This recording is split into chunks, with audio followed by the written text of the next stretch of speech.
ಎಲ್ಲರಿಗೂ ನಮಸ್ಕಾರ. ಮಾವಿನಕಾಯಿಯ ಸೀಸನ್ ಅಂದರೆ ಮಾವಿನ ಹಣ್ಣು ಸಹ ಬರಲಿಕ್ಕೆ ಶುರುವಾಗಿದೆ. ಮಾವಿನಕಾಯಿಯಿಂದ ಇನ್ಸ್ಟೆಂಟಾಗಿ ಸೊಪ್ಪಿನಕಾಯಿ ತಯಾರಿಸ್ಬೋದು ಅಥವಾ ಸ್ಟೋರ್ ಮಾಡಲಿಕ್ಕೆ ಸಹ ನಾವು ಈ ಉಪ್ಪಿನಕಾಯಿಯನ್ನು ತಯಾರಿಸ್ಕೊಳ್ಬೋದು. ಈಗ ಸ್ಟೋರ್ ಮಾಡಿಟ್ಕೊಳ್ಳಿ, ಫುಲ್ಲು ಮಳೆಗಾಲದಿಂದ ಇನ್ನೊಂದು ಮಾವಿನ ಹಣ್ಣಿನ ಸೀಸನ್ ತನಕ ನಾವು ಅದನ್ನು ಇಟ್ಕೊಳ್ಬೋದು. ಇವತ್ತು ನಾನು ಸ್ವಲ್ಪ ಕಟ್ ಮಾವಿನ ಹಣ್ಣಿನ ಆಗಾಗಲೇ ಯೂಸ್ ಮಾಡಲಿಕ್ಕೆ ಸಾಕ್ತದೆ. ಈ ಮಸಾಲೆಯನ್ನು ನೀವು ಸ್ಟೋರ್ ಮಾಡಲಿಕ್ಕೆ ಸಹ ಮಾಡಿಟ್ಕೊಳ್ಬೋದು. ಅದು ಸ್ಟೋರ್ ಮಾಡಿಕೊಳ್ಳುವಂತಹ ಮಸಾಲೆಯೇ ಬೇರೆ. ಇವತ್ತು ನಾನು ಮಾಡಿದ್ದು ಆಗಲೇ ಇನ್ಸ್ಟೆಂಟಾಗಿ, ಈಗ ನಮ್ಮಲ್ಲಿ ಉಪ್ಪಿನಕಾಯಿ ಮುಗ್ದಿದ್ದರೆ ಅಥವಾ ಈ 1 ತಿಂಗಳು 2 ತಿಂಗಳಿಗೆ ಯೂಸ್ ಮಾಡಲಿಕ್ಕೆ ಆಗುವಂತಹ ಒಂದು ಉಪ್ಪಿನಕಾಯಿಯನ್ನು ತಯಾರಿಸಿದ್ದೇನೆ. ಹಾಗಾದರೆ ಯಾರೆಲ್ಲ ನನ್ನ ಚಾನಲನ್ನು ನೋಡ್ತಿದ್ದೀರಿ, ಯಾರೆಲ್ಲ ಇನ್ನೂ ಸಬ್ಸ್ಕ್ರೈಬ್ ಮಾಡಿಲ್ಲ, ದಯವಿಟ್ಟು ಸಬ್ಸ್ಕ್ರೈಬ್ ಮಾಡಿ ಸಪೋರ್ಟ್ ಮಾಡಿ ಅಂತ ಹೇಳ್ತಾ ಬನ್ನಿ ಯಾವ ರೀತಿ ಈ ಒಂದು ಉಪ್ಪಿನಕಾಯಿಯನ್ನು ತಯಾರಿಸಿದ್ದನ್ನು ನೋಡೋಣ.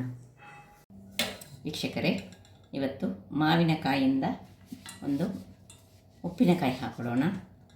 ಸೊ ಇದರಲ್ಲೊಂದು 3/4 kg ಮಾವಿನಕಾಯಿ ಉಂಟು.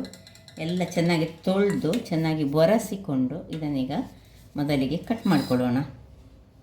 ಸಣ್ಣ ಹೋಳುಗಳಾಗಿ ಕಟ್ ಮಾಡಿಕೊಡ್ತೇನೆ. ಸ್ವಲ್ಪ ಸಹ ನೀರಿನ ಪಸೆ ಇರಬಾರ್ದು. ಮೇಯ್ನ್ ಇರೋದು ಇದರಲ್ಲಿ ತೊಳೆದು ಚೆನ್ನಾಗಿ ಇದನ್ನು ಒಣಗಿಸಿಕೊಂಡು ಮತ್ತೆ ಕಟ್ಟಿಂಗ್ ಮಾಡಿಕೊಳ್ಬೇಕು.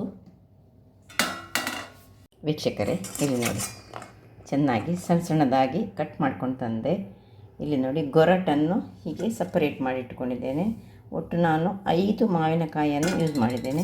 5 ಮಾವಿನಕಾಯಿಯಲ್ಲಿ ನನಗೆ ಇಷ್ಟು ಸಣ್ಣ ಸಣ್ಣ ಹೋಳುಗಳು. ಇದು ನಿತ್ಯಕ್ಕೆ ಯೂಸ್ ಮಾಡುವಂತಹದ್ದು. ಇನ್ನು ಸೊ ಪ್ರಿಸರ್ವ್ ಮಾಡಿಸಿ ಇಟ್ಕೊಳ್ಬೋದು. ಈಗ ಇದಕ್ಕೆ ನಾನು ಇಲ್ಲಿ ಕಲ್ಲುಪ್ಪನ್ನು ತೆಗೆದುಕೊಂಡಿದ್ದೇನೆ. ಕಲ್ಲುಪ್ಪನ್ನು 1 ಮುಷ್ಟಿಯಷ್ಟು ಇಷ್ಟನ್ನು ಹಾಕ್ಕೊಂಡು ತಿರುಗಿಸ್ಕೊಳ್ತೇನೆ. ಈಗ ಈ ಸ್ಟೀಲ್ನ ಪಾತ್ರೆಯಲ್ಲಿ ಇದನ್ನು ಇಟ್ಕೊಳ್ಳಿಕ್ಕೆ ಆಗೋದಿಲ್ಲ, ಹಾಗಾಗಿ ನಾನೊಂದು ಗ್ಲಾಸಿನ ಪಾತ್ರೆಯಲ್ಲಿ ಇದನ್ನು ಶಿಫ್ಟ್ ಮಾಡಿಕೊಳ್ತಿದ್ದೇನೆ. ಸೊ ಗ್ಲಾಸ್ನ ಪಾತ್ರೆ ಕೈಯೆಲ್ಲ ಕ್ಲೀನ್ ಇಟ್ಟುಕೊಂಡು ನಾವು ಇದನ್ನು ಈ ಉಪ್ಪು ಮಿಕ್ಸ್ ಮಾಡಿದ್ದನ್ನು ಇದರೊಳಗೆ ಹಾಕ್ಕೊಳ್ಳೋಣ. ಸೊ ಈ ಉಪ್ಪು ಸಾಧಾರಣ ನಾನೊಂದು 25 ಗ್ರಾಮ್ಸ್ನಷ್ಟು ಕಲ್ಲುಪ್ಪನ್ನು ತೆಗೆದುಕೊಂಡಿದ್ದೇನೆ. ಸೊ ಕಲ್ಲುಪ್ಪನ್ನು ಹಾಕ್ಕೊಂಡು ಇದನ್ನು ಇನ್ನು ಸ್ವಲ್ಪ ಉಪ್ಪು ಎಳೆದುಕೊಳ್ಬೇಕು. ಆಮೇಲೆ ಇದಕ್ಕೆ ಮಸಾಲೆಯನ್ನು ಹಾಕ್ಕೊಳ್ಳೋಣ.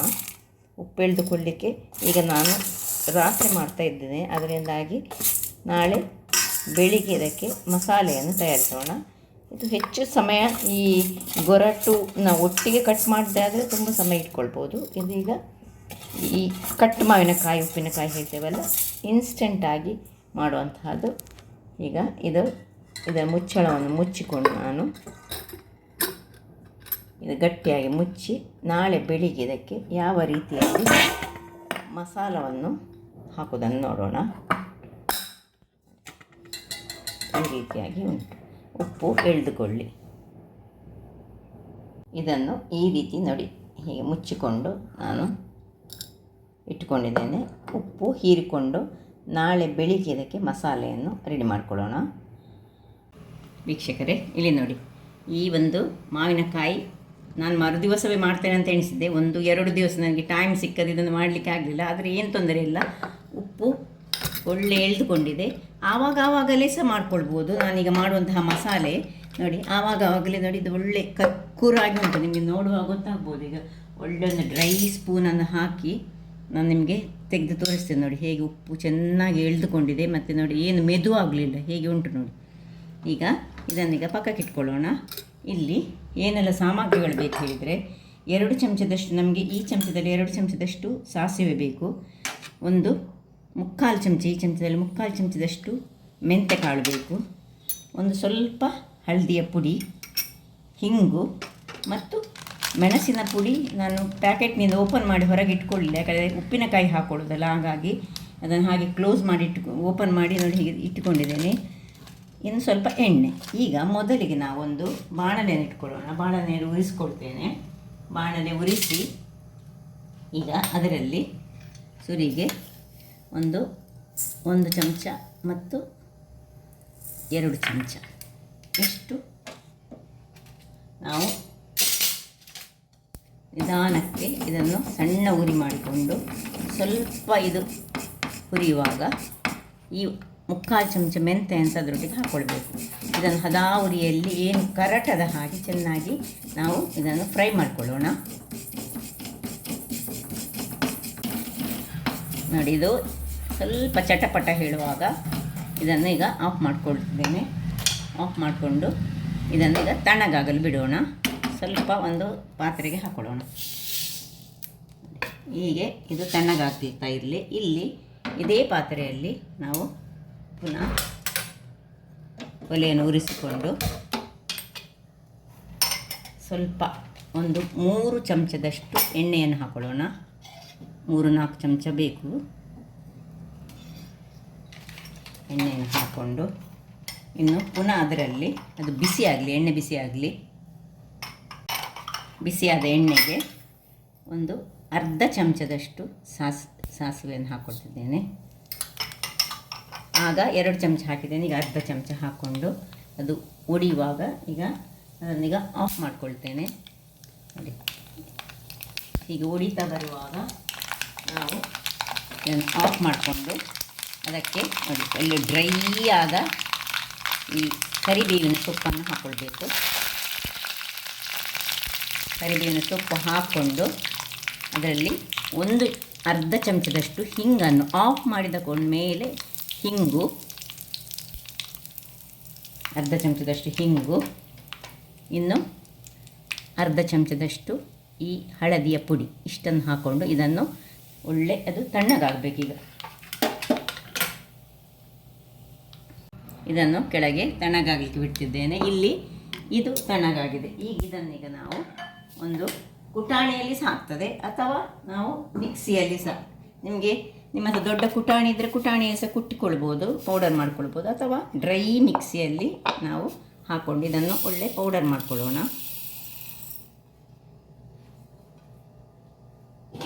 ವೀಕ್ಷಕರೇ, ಈಗ ನೋಡಿ ಒಳ್ಳೆ ಪುಡಿಯಾಗಿ ಬಂತು. ಈ ರೀತಿ ಒಳ್ಳೆ ಪೌಡರಾಗಿ ಬರಬೇಕು ನೋಡಿ. ಈಗ ನಾನೀಗ ನಿಮಗೆ ತೋರಿಸ್ಲಿಕ್ಕಿರೋದ್ರಿಂದಾಗಿ ಇದನ್ನೀಗ ಇದಕ್ಕೆ ಶಿಫ್ಟ್ ಮಾಡಿಕೊಂಡು ತೋರಿಸ್ತೇನೆ. ಇದನ್ನು ಇನ್ಸ್ಟೆಂಟಾಗಿ ಸಹ ಮಾಡ್ಬೋದು. ನೀವು ಈಗ ಕಟ್ ಮಾಡಿ ಹೀಗೆ ಒಂದು ದಿವಸ ಇಟ್ಕೊಳ್ಬೇಕಂತ ಸಹ ಏನಿಲ್ಲ, ಆಗಾಗಲೇ ಸಹ ಈ ರೀತಿಯಾಗಿ ಮಾಡುವ ರೀತಿಯಲ್ಲಿ ಮಾಡ್ಕೊಳ್ಬೋದು. ನಾನೀಗ ತೋರಿಸೋಕ್ಕೋಸ್ಕರ ಬಾಟ್ಲಿಯಿಂದ ನೋಡಿ, ನಾನು ಯಾವಾಗಲೂ ಗಾಜಿನ ಬಾಟ್ಲಿಯನ್ನೇ ಯೂಸ್ ಮಾಡ್ಕೊಳ್ಳೋದು. ಸೊ ನೋಡಿ, ಇದರಲ್ಲಿ ಎಲ್ಲವನ್ನು ಹಾಕ್ಕೊಳ್ತೇನೆ. ಮತ್ತು ಇದೇ ಬಾಟ್ಲಿಗೆ ನಾನು ತುಂಬಿಸಿಕೊಳ್ತೇನೆ. ಅದರಿಂದಾಗಿ ಜಸ್ಟ್ ತೋರಿಸಲಿಕ್ಕೆ ನೋಡಿ ಈ ರೀತಿಯಾಗಿ ತುಂಡುಗಳಾಗಿದೆ. ಈಗ ಈ ಪೌಡರ್ ಏನು ಪೌಡರ್ ಮಾಡಿದ್ದೇವೆ ನಾವು ಅದನ್ನು ಇದಕ್ಕೆ ಹಾಕ್ಕೊಳ್ತಿದ್ದೇನೆ.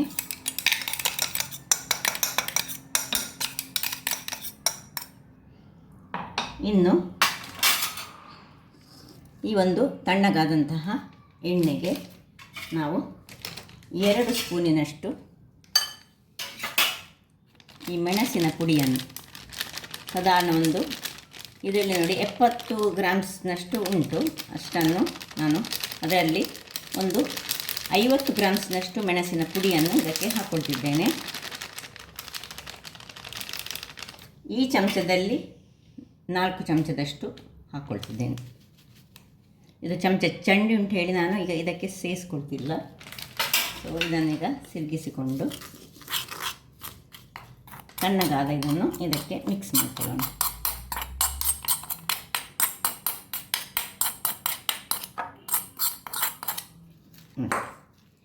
ಚೆನ್ನಾದ ಉಪ್ಪಿನಕಾಯಿ ರೆಡಿಯಾಯಿತು. ಇದನ್ನು ಇನ್ಸ್ಟೆಂಟಾಗಿ ಸಹ ಮಾಡ್ಬೋದು. ಆಗಾಗಲೇ ಕಟ್ ಮಾಡಿಕೊಂಡು, ನಿಮಗೆ ಇವತ್ತು ಏನಾದರೂ ಫಂಕ್ಷನ್ ಮನೆಯಲ್ಲಿ ಉಂಟಾ, ಅಥವಾ ನಿಮಗೆ ಉಪ್ಪಿನಕಾಯಿ ಖಾಲಿಯಾದ ಕೂಡಲೇ 1-2 ಮಾವಿನಕಾಯಿಯನ್ನು ತಂದು ಆಗಲೇ ಕಟ್ ಮಾಡಿಕೊಂಡು ಇದನ್ನು ಹೀಗೆ ಮರುದಿವಸಕ್ಕೆ ಇಡಬೇಕಂತ ಸಹ ಇಲ್ಲ, ಆದರೆ ಮರುದಿವಸಕ್ಕೆ ಇಟ್ಟರೆ ಒಳ್ಳೆ ಎಳೆದುಕೊಂಡು ಅದು ಚೆನ್ನಾಗಿ ಆಗ್ತದೆ ನೋಡಿ. ಈಗ ಇಷ್ಟ ಆಯ್ತಲ್ಲ, ಇದನ್ನೀಗ ನಾನು ಒಂದು ಏನು ನಾನು ರೆಡಿ ಮಾಡಿದ್ದೇನೆ ನೋಡಿ ಇದಕ್ಕೆ ತುಂಬಿಸಿಕೊಳ್ತೇನೆ. ತುಂಬಿಸಿಕೊಂಡು ಇದನ್ನು ಗಾಜಿನ ಬಾಟ್ಲಿಯಲ್ಲಿ ಇನ್ನು ನಾಳೆ ಇದನ್ನು ಯೂಸ್ ಮಾಡಲಿಕ್ಕೆ ಆಗ್ತದೆ. ಇವತ್ತು ಸಹ ಯೂಸ್ ಮಾಡ್ಕೊಳ್ಬೋದು, ಆಗಾಗಲೇ ಸಹ ಬೇಕಿದ್ರೆ ಯೂಸ್ ಮಾಡ್ಕೊಳ್ಬೋದು. ಬಟ್ ನಾಳೆ ಯೂಸ್ ಮಾಡಿದರೆ ಒಳ್ಳೆ ಎಳೆದುಕೊಂಡು, ಖಾರ ಎಳೆದುಕೊಂಡು, ಉಪ್ಪೆಲ್ಲ ಚೆನ್ನಾಗಿ ಎಳೆದುಕೊಂಡಿದ್ದೆ. ನಾನು ಮೊದಲೇ 25 ಗ್ರಾಮ್ಸ್ನಷ್ಟು ಉಪ್ಪನ್ನು ನಾನು ಹಾಕ್ಕೊಂಡಿದ್ದೇನೆ. ನೋಡಿದ್ರಲ್ಲ ವೀಕ್ಷಕರೇ, ಸುಲಭ ರೀತಿಯಲ್ಲಿ ಮಾಡುವಂತಹ ಉಪ್ಪಿನಕಾಯಿಗೆ ಏನು ಹೆಚ್ಚು. ಈಗ ನೋಡಿ, ಮಾವಿನಕಾಯಿ ಸಿಕ್ಕುವಾಗ ನೀವು ನಿಮ್ಮ ಮನೆಗಳಲ್ಲಿ ನಾವೇ ಮಾಡಿದ್ದು ಸುಲಭ. ಇದರಲ್ಲಿ ಏನು ನಮಗೆ ಮೆಣಸನ್ನು ಹುರಿಲಿಕ್ಕಿಲ್ಲ, ಮೆಣಸನ್ನು ಏನು ಮಾಡಲಿಕ್ಕಿಲ್ಲ. ಜಸ್ಟ್ ಒಂದು 2 ನಿಮಿಷ ಟೈಮ್ ತೆಕ್ಕೊಂಡು, ಅಂದರೆ 2 ಅಲ್ಲ, ಒಂದು 15 ನಿಮಿಷ ಟೈಮ್ ಇದ್ದರೆ ನೋಡಿ ಹೇಗೆ ಬಂತು ನೋಡಿ, ನಿಮಗೆ ಕಾಣ್ಬೋದು. ಈಗ ಇದನ್ನು ನಾನು ಮುಚ್ಚಿಕೊಂಡು ಇಟ್ಕೊಳ್ತೇನೆ. ಇನ್ನು ನಾಳೆ ನಾನು ಯೂಸ್ ಮಾಡ್ಕೊಳ್ತಿದ್ದೇನೆ. ಹಾಗಾದರೆ ನೋಡಿದ್ರಲ್ಲ ವೀಕ್ಷಕರೇ, ಒಂದು ಸುಲಭ ವಿಧಾನದಲ್ಲಿ ಉಪ್ಪಿನಕಾಯಿಯನ್ನು ಯಾವ ರೀತಿಯಲ್ಲಿ ತಯಾರಿಸಬಹುದೆಂದು. ಹಾಗಾದರೆ ನನ್ನ ಈ ಕುಕಿಂಗ್ ಚಾನಲ್ ನಿಮಗೆ ಇಷ್ಟ ಆದರೆ ಬೋಳೂರು ಸುವರ್ಣ ಚಾನಲನ್ನು ಲೈಕ್ ಮಾಡಿ, ಶೇರ್ ಮಾಡಿ ಹಾಗೂ ಸಬ್ಸ್ಕ್ರೈಬ್ ಮಾಡಿ ಹಾಗೂ ನನ್ನ ಇನ್ಸ್ಟಾಗ್ರಾಮ್ ಪೇಜನ್ನು ಫಾಲೋ ಮಾಡಿ. ಧನ್ಯವಾದಗಳು.